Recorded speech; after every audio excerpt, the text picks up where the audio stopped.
Hi everybody, I'm coming back to the boundary editor for Integrator 2012 in order to comment on a couple of things that I said in my previous video about this topic. The first thing is a correction about what John Twitty was doing back in the day. He started defining this side of the boundary path by defining this first multiline, which is a single segment, and then because it might have been awkward to add additional segments to this multiline, he decided to start from a new multiline. And in my previous video I said because the editor probably was not allowing adding new segments to a multiline at both ends. And I also added that this is also true for Integrator 2012. Well, the truth is that that's not quite accurate. It would be more accurate to say that it's awkward to grow segments from both ends. And the reason is that the underlying data structure is stored in a way that makes it awkward.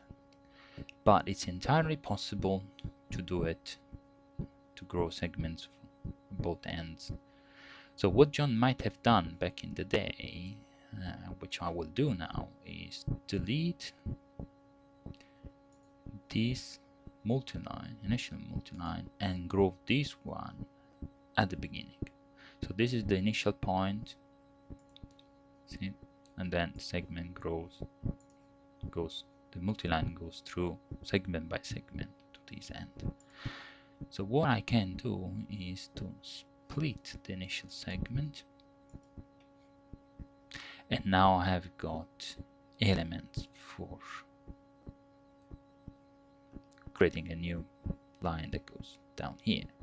Now, why do I say it's awkward? It's awkward because while doing so, we cannot allow anything to go out of the allowed area, which is basically the screen.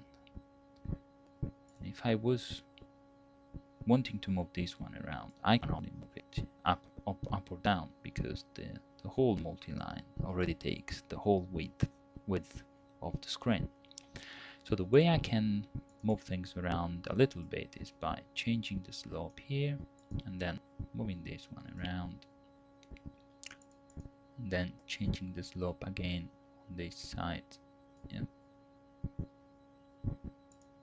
Still, that's not quite enough, because then if we grow this segment, we will end up in the same kind of constraint. If we move it here, you know, this one doesn't allow us freedom. That's why I'm saying it was quite awkward. Probably was quite awkward in the original editor to do that. But if we reduce this segment, things start to become quite good now, because what we can do now is we can move a whole lot down here. Even more, yeah. So if this point goes on the left of this one, we have full freedom of movement of this one. And what we can do now is to grow this one as much as we want, and change the slope as well, because that's what we need to do. And then we grow this one, and finally this one. There we go, just two multilines for this side, and this multiline actually goes the other way around if compared to the one I defined in my previous video. Another nice thing you can do with the split segment approach is not only grow lines at the end, as we saw in the last video, or at the beginning, which is a bit awkward as we've seen now, but also you can add details in between. You can split segments like this, and then you might want to change the route, some of the route, add some more room for a Marconi to walk, or you might decide that you really didn't need that and you want to change things. Just making an example here, not really something that would happen.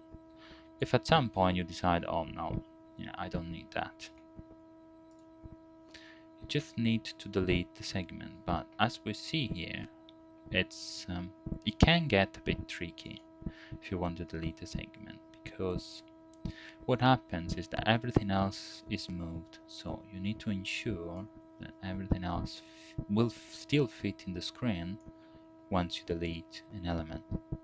So now I can do that, and now I can do that again. Before I couldn't do it, because otherwise this segment would have come outside of the allowed area. I would probably have at some point a dialogue that explains why things cannot be done when attempted, and not just silently refuse to do them for a good reason. That's about it for now. Thanks for watching. Bye.